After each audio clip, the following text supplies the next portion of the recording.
শুভ সকাল দর্শক মণ্ডলী, কেমন আছেন? আমি জানি আপনারা একটু কঠিন সময় পার করছেন, যারা বাংলাদেশে আছেন এবং যারা যুক্তরাষ্ট্রে আছেন। আসুন আজকে কথা বলি, এই বিষয়টি হচ্ছে করোনা ভাইরাস কি নিজে নিজে শরীরে তৈরি হয় কি না।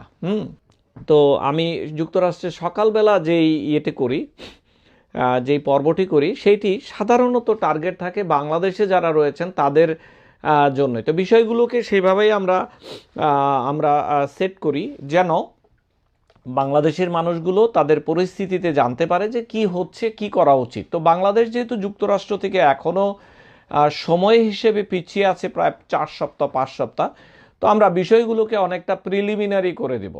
তো যাই হোক, যুক্তরাষ্ট্রের সকাল থেকে আমরা যেটি করি সেটি বাংলাদেশের মানুষগুলোর জন্য করি। তো খুব প্রিলিমিনারি কিছু কিছু আইডিয়া যেগুলো অনেকে জেনে গিয়েছেন, তো এইগুলো নিয়ে আমরা এখন আবার কথা বলবো। তো প্রথমে একটু বলে নেই যে বাংলাদেশে আমরা যুক্তরাষ্ট্রে আমরা প্রথম পর্যায়ে যে ভুলগুলো করেছিলাম, অর্থাৎ যারা তরুণ বয়সে তারা যে ভুলগুলো করেছিল, বাংলাদেশে ঠিক এই মুহূর্তে এইভাবে আমরা একই ভুলগুলো করছি। কীরকম ভুল? আমরা তরুণ সমাজ যুক্তরাষ্ট্রে আমরা ভেবেছি যে কাজ লকডাউন হয়ে গেছে, আমরা হয়তো বাসায় থাকবো, দোকানে যাব, বাইরে একটু চা খাবো, কিছু কিছু রেস্টুরেন্ট খোলা ছিল বসার জন্য।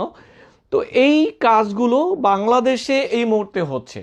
আমাদের ভিতরে একটা ডিনায়াল যে আমার হবে না, এই জায়গাগুলোতে আমরা ভুল করে ফেলছি। অনেক অনেক উপাত্তে দেখা গেছে ঢাকা শহরের মধ্যে 73% যারা এফেক্টেড হয়েছে তারা বয়সে বেশ তরুণ। এই জায়গাগুলোতে ভুলগুলো করা যাবে না। এই তরুণ বয়সের যারা, তারা বাহির থেকে নিয়ে তারা ঘরে আসছে। ঘরে এসে কি হচ্ছে, বাড়িতে বৃদ্ধ বাবা মা আছেন, অসুস্থ মানুষ আছেন, তাদের হচ্ছে। এটি ঠিক নয়। বয়সে যারা তরুণ আছো তারা, তোমাদের কাছে বলছি ভাই সাহেব, ভাইয়েরা, বোনেরা, তোমরা বাসায় ঢুকে যেতে হবে। এইটি একটি মেসেজ।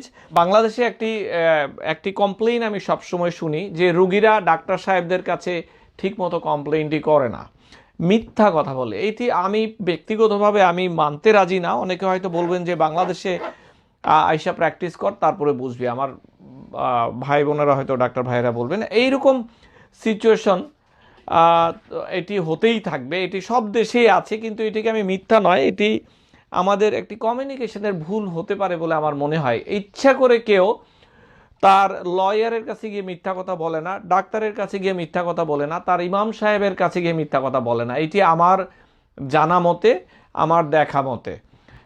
তো এই জন্য বলছি যে আপনারা যারা রুগী আছেন তারা যেন এই ব্যাপারটি, এই যে অভিযোগ, এইটি যেন আপনারা এই অভিযোগে না পড়েন, সেটি আপনাদের কাছে আজকে একটি বিশেষ মেসেজ। যে আপনারা যখন ডাক্তারের কাছে যাবেন, আপনার যদি জ্বর থাকে, সর্দি থাকে, কাশি থাকে, প্রথমেই বলে দিন যেন তারাও নিরাপদ থাকে এবং তাদের মাধ্যমে আপনাদের পরিবারগুলো নিরাপদ থাকে। আপনাদের এই অযাচিত এক্সপোজারের কারণে যদি আমাদের স্বাস্থ্যকর্মীরা অসুস্থ হয়ে যায়, তাহলে আপনাদের পরিবারের সাহায্যের জন্য, চিকিৎসার জন্য কিভাবে হবে বলুন? সেইটি আমি বিশ্বাস করি। এইটি একটি বড় মেসেজ আপনাদের কাছে। আমি জানি এটি আপনারা ইচ্ছা করে করছেন না, কিন্তু এই কমিউনিকেশন গ্যাপটিও যেন না থাকে, এইটি আপনাদের কাছে আমার প্রশ্ন। বাংলাদেশে আমি যেটি দেখেছি যে সরকার চেষ্টা করছে, আইইডিসিআরও চেষ্টা করে যাচ্ছে, তাদের যতটুকু সম্ভব তারা ফলো করছে বিশ্ব স্বাস্থ্য সংস্থার যে রেকমেন্ডেশনগুলো, তাদেরকে যতটুকু সম্ভব ফলো করে কাজ করার। এমন কোনো দেশ নেই যেখানে হাজার হাজার পিসিআর ল্যাবরেটরি রয়েছে এবং তারা একদম স্ট্রিক্টলি কাজ করছে, দুনিয়াতে কোথাও নেই। তাহলে বাংলাদেশে কেন থাকবে? সেটিও সম্ভব নয়। 4 মাস নয়, 4 বছর দিলেও যুক্তরাষ্ট্র সেইভাবে রেডি হতে পারবে না এই পরিস্থিতির জন্য। তাই চলুন আমরা এই কাদা ছড়াছড়িগুলো সরকার, তারপরে প্রতিষ্ঠান, এগুলোতে না করি। এখন যুদ্ধ শুরু হয়েছে, আমাদেরকে যুদ্ধে জয়ী হতে হবে, আমাদেরকে এই যুদ্ধে টিকে থাকতে হবে। আজ একটি পরিসংখ্যানে দেখছিলাম যে হাসপাতালগুলোতে যখন রোগীরা ঢোকে, রোগীরা সত্য কথা বলুক বা মিথ্যা কথা বলুক, বাংলাদেশের কনটেক্সটে দরজায় যদি একটি সার্জিক্যাল মাস্ক সবাইকে পরিয়ে দেওয়া হয়, তাহলে কিন্তু 60 to 75% এই কমিউনিটির ভেতরে যে হাসপাতালগুলোতে ট্রান্সমিশন হচ্ছে, এটা হওয়ার কথা নয়। এইটি আমি বিশ্বাস করি। আপনারা বুঝতে পারছেন? অনেকেই হাসপাতালগুলোতে যাচ্ছেন যেন তেন একটা মাস্ক পরে, তো যখন যাবেন চেষ্টা করবেন 2টি মাস্ক পরতে, যদি সম্ভব হয়, শ্বাসে সমস্যা না হয়, 2টি মাস্ক পরতে। আর হাসপাতালগুলোকে বলছি বা যেখানে জনসমাগম হচ্ছে, যদি সার্জিক্যাল মাস্ক আপনাদের কাছে থাকে, মেহেরবানি করে যেই রুগী আসবে একটি সার্জিক্যাল মাস্ক পরিয়ে দিন, যে আপনাকে পরতে হবে। এইটি ছাড়া যদি আপনার ফ্যাসিলিটির ভিতরে কেউ হাঁটাহাঁটি করেন, আপনি বের করে দেওয়া হবে, কোনো কথা শোনা হবে না। এইটি করলেই কিন্তু 75% মানুষের এই সংক্রমণটি হবে না হাসপাতালের ভিতরে। তার সাথে যদি একটি গ্লাভস দিয়ে দেওয়া হয়, না পারলে বলে দিবেন আপনি আপনার 2 হাত দিয়ে আমাদের প্রতিষ্ঠানের কিছু ধরবেন না, মেহেরবানি করে হাতটি ধুয়ে ভিতরে ঢুকুন, তাহলে 80%। এটি একটি বড় মেসেজ আমি সবার জন্য মনে করি। আর যারা বাড়িতে আছেন তারাও যদি বাসা থেকে বের হওয়ার সময় মাস্কটি পরে বের হন, তাহলে দেখুন আপনি কমিউনিটিতে যদি যেতেই হয় আপনার এই সমস্যাটি হবে না, আপনি কারোর জন্য ক্ষতিকর হবেন না। আরেকটি কথা, এটি পরে যদি বাসায়ও বসে থাকেন, আপনার রোগ থাকুক বা না থাকুক, সেইটিও কিছুটা বেনিফিট দেবে আপনার পরিবারের সদস্যদের মধ্যে, যেন নিজেদের মধ্যে না ছড়ায়, সেইটি একটি ব্যাপার। অনেকে ইদানিং প্রশ্ন করছেন যে আমি তো 1 মাস ধরে বাড়িতে কোয়ারেন্টাইন আছি, আমাদের পরিবারের সদস্যরা কেউই বের হয়নি 1 মাস, আমার এখন খুসখুস কাশি হচ্ছে, জ্বর হচ্ছে, গলা ব্যথা হচ্ছে, আমি কি করোনায় আক্রান্ত হয়ে মারা যাচ্ছি কি না?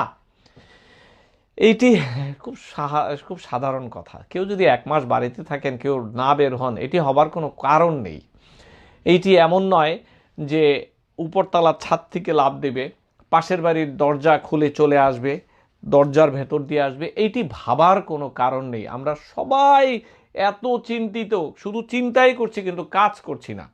যা বলছিলাম, এইরকম সিজনে অনেকেরই ফ্লু হবার কথা, সর্দি হবার কথা, শ্বাসকষ্ট হওয়ার কথা অ্যালার্জির কারণে। সাধারণ মানুষের টনসিল ইনফেকশন হয়, গলার পেছনে ইনফেকশন, যেটিকে ফ্যারিঞ্জাইটিস বলে, সেটিও হয়। তো এখন এগুলো সব কেন তালগোল পাকিয়ে ফেলতে হবে? এটি ঠিক নয়। আপনি যদি বাড়িতে থাকেন এইভাবে 1টি মাস, আপনার এটি হবার কোনো কারণ নেই। বিজ্ঞানীরা এখনও পায়নি কোনো কারণ, যিনি বাসায় কোয়ারেন্টাইনে আছেন, 100% বাহিরে যান নাই, তার নিজের থেকে, শরীর থেকে তৈরি হয়েছে। আমি এটি বিশ্বাস করি না যে আপনার বাড়িতে থাকার পরও তৈরি হয়েছে, এটি নয়। আর বাড়িতে থেকেও যদি এরকম জ্বর আসে, হয়তো দেখবেন গলা ব্যথার কারণে ভাইরাস ইনফেকশন অথবা টনসিলাইটিস, সেই ক্ষেত্রে এইটি 5 থেকে 7 দিন থাকে, যেখানে এই করোনা জনিত জ্বর সাধারণত 8-9 দিন 14 দিন পর্যন্ত দেখা গিয়েছে, আমি দেখেছি। তো তাই বলছিলাম আজকের মেসেজটি হচ্ছে এইটি, যে নিজ থেকে তৈরি হয় না। তো যা বলছিলাম, যে আপনারা প্রস্তুতি নিন কিভাবে ঘরে থাকতে হবে। আপনাদেরকে আমরা 2 মাস ধরে বলেই যাচ্ছি প্রস্তুতি নিন, প্রস্তুতি নিন, প্রস্তুতি নিন। কবে আর প্রস্তুতি নেবেন? প্রস্তুতি তো শুধু একটি, ঘরের ভেতর নিজেকে আবদ্ধ করে ফেলুন, এই একটি প্রস্তুতি। স্বাস্থ্যকর্মীরা তাদের প্রস্তুতি নিচ্ছে, বিদ্যুৎ কর্মীরা তাদের প্রস্তুতি নিচ্ছে, সরকার তাদের প্রস্তুতি নিচ্ছে। তো এই ব্যাপারটি, আপনাদের কাজ সবচেয়ে সহজ, এইটি আমার কাছে কথা। আপনাদের কাজ শুধু ঘরে আবদ্ধ করুন, মাস্ক পরে বসে থাকুন, যদি উঠোন টোঠনে যান যেখানে মানুষ আছে, এছাড়া আর কোনো কিছু আমি দেখি না। লোকাল হাসপাতালগুলোতে আমি বারবার বলছি, আপনারা একটু খবর নিন তাদের অবস্থা কি। আপনাদেরকে রক্ষা করবে আপনাদের বাড়ির লোকাল হাসপাতালগুলো। যিনি বসুন্ধরায় আছেন তিনি অ্যাপোলোতে খবর নিতে পারেন, যদিও খুব রিচ হাসপাতাল, তারপরও আপনার একটি নৈতিক দায়িত্ব রয়েছে। যিনি দেবিদ্বার কুমিল্লাতে আছেন, সেখানে 7-8টি হাসপাতাল আছে, তাদেরকে খবর নিন যে তোমাদের জন্য কি করতে পারি।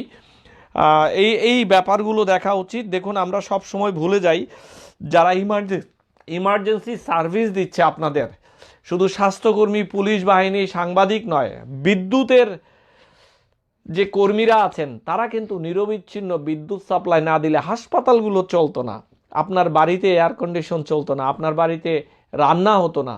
তাদেরকেও কিন্তু ধন্যবাদ দেওয়ার জন্য অনুরোধ জানাচ্ছি আপনাদের মাধ্যমে। যারা পানির সাপ্লাই দিচ্ছেন, নিজেদের জীবনকে রিস্কের মধ্যে রেখে তারা এই কাজটি করছেন, বুঝতে পারছেন কি আপনারা? তারাও সেই ইমার্জেন্সি কর্মী হিসেবে গণ্য বলে আমি মনে করি। এরপর মা বোনদের একটি বড় ভূমিকা রয়েছে। আমি সব সময় বলি, আপনারা শুধু আপনাদের সন্তানদেরকে বাড়িতেই রাখবেন না, মোছামুছির ব্যাপারে সবাইকে ইনভলভ করুন। তারপর আপনারা চাইলে মাস্ক বানিয়ে আপনারা স্বাস্থ্যকর্মীদের দিতে পারেন, সেই রকমভাবে তাতে সবারই ভালো কাজে দিবে। এটি আমি এখানে ইউএসএতে দেখেছি যে এটি সবাই করছে। সরকার বলেছে কৃষি নির্ভর হবার জন্য এটি একটি ভালো উদ্যোগ। এটি না হলে কিন্তু সমস্যা। সামনে কি হবে আমরা জানি না, আমাদের প্রোডাক্ট কে কিনবে তাও আমরা জানি না। তাই আমরা কৃষির দিকে এখন যাওয়া উচিত বলে আমি ব্যক্তিগতভাবে বিশ্বাস করি। আমি আজকে একটি ঘটনা দেখলাম, যুক্তরাষ্ট্রের একটি মেডিকেল ছাত্র, সে তৃতীয় বর্ষের ছাত্র, তৃতীয় বর্ষের ছাত্র, সে বুঝতে পারছিল না সে কি করবে। তাকে হাসপাতালের ডিউটিতেও দিচ্ছে না, সে বাড়িতেও থাকতে রাজি নয়। তো দেখুন সে কি করেছে। সে বলল, তোমরা যারা ডাক্তাররা বাহিরে কাজ করো, তোমাদের যদি কোনো বাচ্চা থাকে তাকে বেবি সিটিং করতে হবে, তোমার বাচ্চা পালন করতে হবে, আমি করে দিব। ঠিক অদ্ভুত উদ্যোগ। অথবা কারো কারো পোষা পাখি প্রাণী থাকে, ঘরে দেখার সময় নেই, ডাক্তার সাহেব হয়তো 24 ঘন্টার জন্য কাজে গিয়েছেন। সো এই ডাক্তার যেন, নার্স যেন শান্তিতে কাজ করতে পারে, তাদেরকে শান্তি দেবার জন্য তাদের কাজগুলো এই মেডিকেল স্টুডেন্টই করে দিয়েছে। কি অবাক কাণ্ড! দেখুন, আমরা তো তাদের পেইনগুলোকে কমাতে পারি যেন তারা মনোনিবেশ করতে পারে কাজে। এইটি একটি বড় ব্যাপার। একজন মেডিকেল ছাত্র তৃতীয় বর্ষে পড়া, তার কিচ্ছু করার নেই, তারপরও সে তার গায়ে গতরে খেটে সেই কাজগুলো করে দিচ্ছে। অর্থাৎ এইটি খুবই জরুরি। আরেকটি জিনিস বলি, আমরা যে করোনা সেবা নামে যে কাজগুলো আমরা করছি, সেখানে আপনি জানেন আমি কত ভলান্টিয়ারের নাম পাচ্ছি তারা কাজ করতে চায়। আমাদের একজন ভলান্টিয়ার বাসাবো এলাকায় জয়েন করেছে আমাদের সাথে, বিনা পয়সায় সে কাজ করছে। শিল্পী নাম মেয়েটির, সে নিজেকে অফার করেছে। তার মাধ্যমে আমরা বাসাবোতে নিম্নবিত্তদের মধ্যে কিছু খাবার অলরেডি দিয়েছি এবং আগামী পরশুদিন বোধহয় আমরা আবার বেশ কিছু খাবার দেব। তো এরকম শিল্পীদের মতো মেয়েরা বা ছেলেরা চারিদিকে ছড়িয়ে আছে। তাদেরকে আমরা রাস্তায় ঠেলে না দিয়ে তাদেরকে আমরা বাসার গ্যারেজে বসে নিজে নিজে প্যাকেজিং করবে, আমাদের লোক দিয়ে আমরা ছড়িয়ে দিব। এরকম অনেক শিল্পী আছে। আমরা বাসাবো থেকে এখন যাচ্ছি মোহাম্মদপুর, না ঢাকার আদাবরে আমরা দিচ্ছি। আগামী 2-3 দিনের মধ্যে আমরা সেখানেও দিব। এইবার দিব আমরা কিছু মধ্যবিত্ত ফ্যামিলিদের, যারা রাস্তায় ভিক্ষা করতে যেতে পারবেন না, কিন্তু কারো কাছে টাকা চাইতেও যেতে পারবেন না। আমরা এখন তাদের কাছে যাচ্ছি। কিভাবে বুঝবো মধ্যবিত্ত?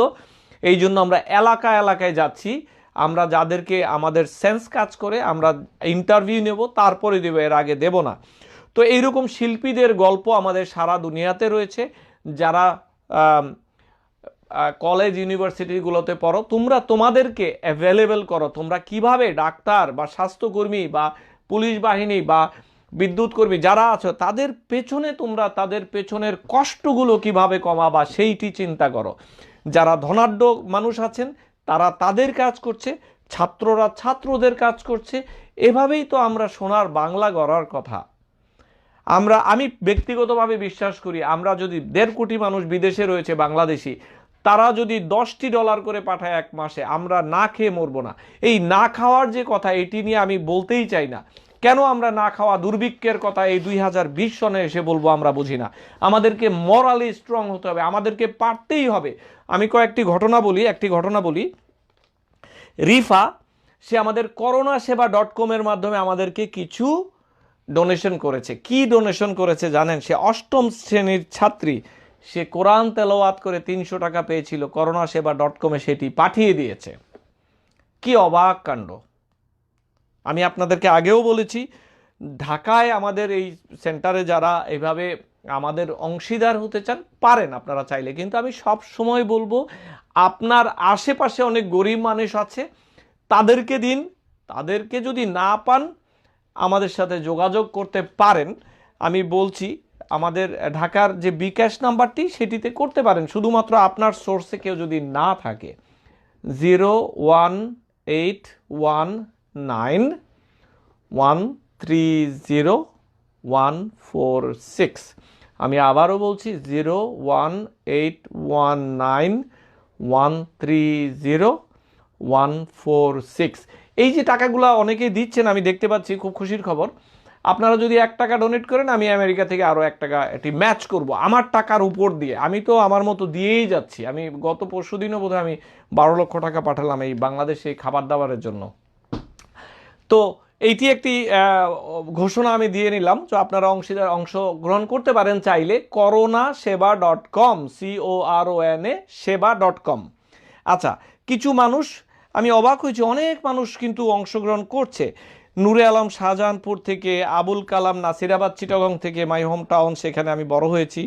মিজান চকবাজার থেকে, হেলেনা পা ইস্কাটান, শেগুফতা আপা গুলশান 1, মুকলেশ ভাই ফুলপুর, সানাস ধানমন্ডি 32, সুবহানি শান্তিনগর, সাজিয়া গাজীপুর, শামসুল বাড়িধারা, ইঞ্জিনিয়ার একজন আশুগঞ্জ থেকে, ইঞ্জিনিয়ার তরিকুল সিলেট থেকে, হ্যাপি আপা বাগেরহাট থেকে, ফারা ক্যান্টনমেন্ট থেকে, এবং নাম না জানা অনেকেই দিচ্ছেন।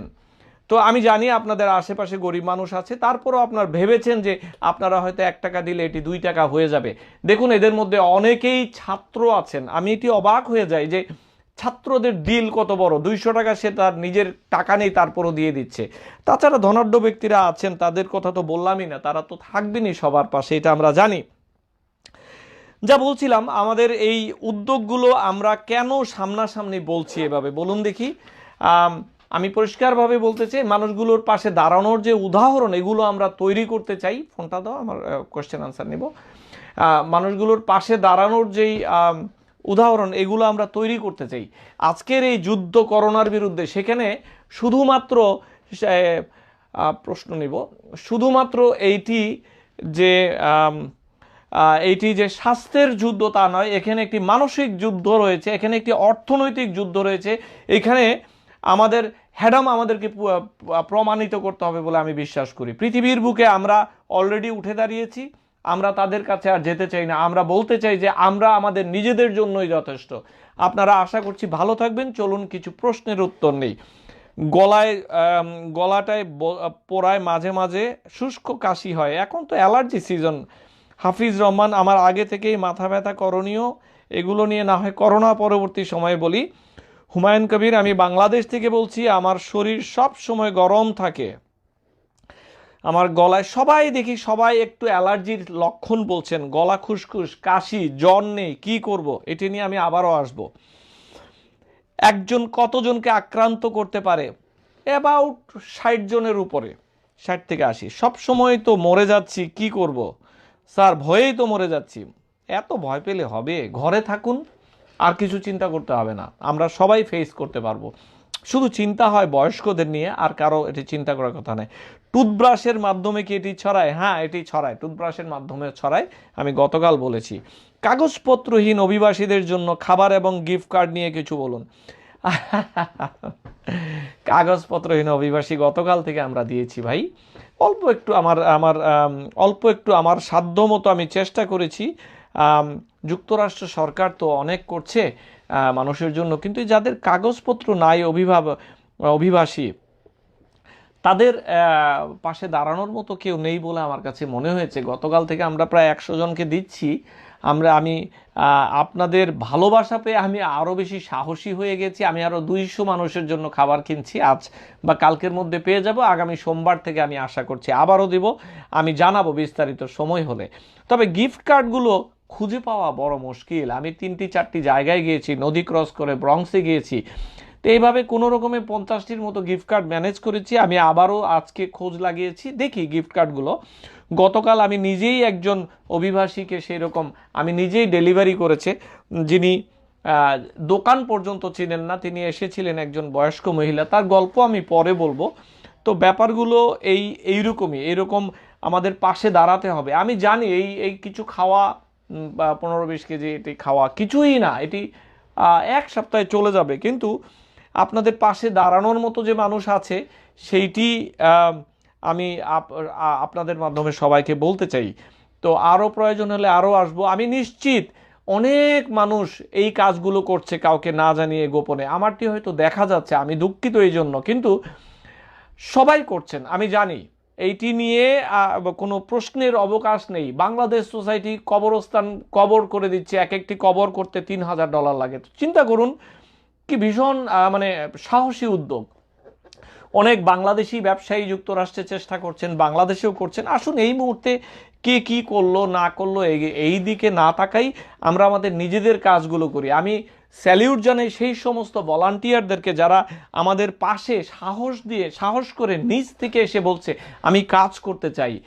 একটি টাকাও নিচ্ছে না কিন্তু এই ভাই বোনেরা, এইটি আমার অবাক লাগে। আমি দেবিদ্বারে আমি প্রায় 1000 খাবার দিয়েছি, গতকাল বা পরশু এরকম হবে। আমাদের ছোট ভাইয়েরা নিজেরা দাঁড়ে দাঁড়ে গিয়ে দিয়ে এসেছে, একটি পয়সাও নেয়নি। তাদেরকে আমি একবেলা খাওয়াতেও পারিনি, হয়তো পরে করব। কিন্তু দেখুন এরা আছে বলেই তো আমরাও রক্ষা পাচ্ছি।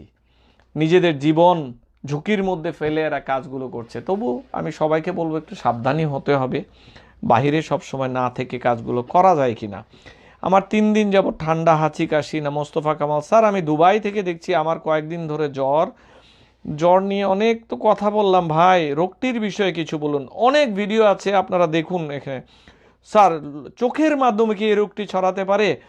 হ্যাঁ, চোখের মাধ্যমে ছড়াতে পারে। খুব সুন্দর একটি প্রশ্ন করেছেন, চোখের মাধ্যমে ছড়াতে পারে। আমি আপনার খুব কাছ থেকে যদি কথা বলি, ভাইরাসটি এভাবে যাবে, চোখের যে শ্লেষা আছে এখানে গিয়ে বসলে এটির সমস্যা আছে, ছড়াতে পারে। লন্ডনে নাকি ভ্যাকসিন প্রয়োগের কথা চলছে। হ্যাঁ, আমেরিকাতেও তো ভ্যাকসিনের প্রয়োগ চলেছে ভাই, ওগুলো নিয়ে টেনশন করে লাভ নেই। এটি সময় সাপেক্ষ, 1 থেকে 1.5 বছর লাগবে। তাও যখন ভ্যাকসিন প্রথমে আসবে, আগে তো যারা ফ্রন্ট ফাইটার তারা পাবে, তারপর পাবে আম জনতা, সাধারণ মানুষ। তো আসুন আমরা ভ্যাকসিন নিয়ে আশাবাদী হই, এখনই এটি নিয়ে কথা না বলি। সবাই পাবো ভ্যাকসিন যদি চলে আসে। হ্যাঁ স্যার, আপনি প্রায় বলেন শতভাগ মানুষ করোনায় আক্রান্ত, কেন বলেন স্যার? না, শতভাগ নয়। নিউ ইয়র্কে আমার ধারণা 45% মানুষ আক্রান্ত হয়ে গেছে বাংলাদেশি কমিউনিটিতে। শতভাগ কখনোই এফেক্টেড হবে না। 55 বা 60% বেশি যখন এফেক্টেড হয়ে যায় তখন এটি আর বেশি কার্যকর থাকে না। তাই আমরা চলুন এতটা ভয় না পাই। হ্যাঁ, এটি একটি রোগ এসেছে, আল্লাহ তাআলা দিয়েছেন এবং আল্লাহ তাআলাই এটি শেফা দেবেন। আমি নিশ্চিত এটি আসার আগেই ওনার একটি নিজস্ব প্ল্যান আছে, সেটি নিয়ে এত ভাবার প্রয়োজন নেই। কোভিড-19 পৃথিবী থেকে আসলেই কি নিশ্চিহ্ন হতে পারবে কি না? আমার ধারণা এটি আস্তে আস্তে এমনি সাধারণ ফ্লু কাশির মতো হয়ে যাবে। এটি সময় বলে দেবে কি করার। এইটি এখন মাত্র এসেছে, তাই এটির যে ইন্টেন্সিটি সেটি থাকবে না সারা জীবন, এটি আমি মানি। গর্ভবতী মায়েদের নিয়ে কথা বলেছি। আচ্ছা, আপনারা সবাই কাইন্ডলি এই ইউটিউবের এই চ্যানেলটি ফলো করবেন। শত শত অন্যান্য বিষয়ে ভিডিও রয়েছে, স্বাস্থ্য বিষয়ক অথেন্টিক ভিডিও। ফেসবুকে যাদেরকে বলছি আপনারা শেয়ার করুন এই ইনফরমেশনগুলো। যদি আমাদের এই শেয়ারের মাধ্যমে, কথোপকথনের মাধ্যমে আমরা যদি একটি মানুষকেও সুস্থতা দান করতে পারি বা রোগটি প্রতিরোধ করতে পারি একটি মানুষ থেকে, আমাদের এই কষ্ট সার্থক হবে। যে যেখানে আছেন সুস্থ থাকুন, ভালো থাকুন। আমি যুক্তরাষ্ট্রের নিউ ইয়র্ক থেকে বলছি, ডক্টর ফেরদৌস খন্দকার। বেশি বলে থাকলে ক্ষমা করবেন।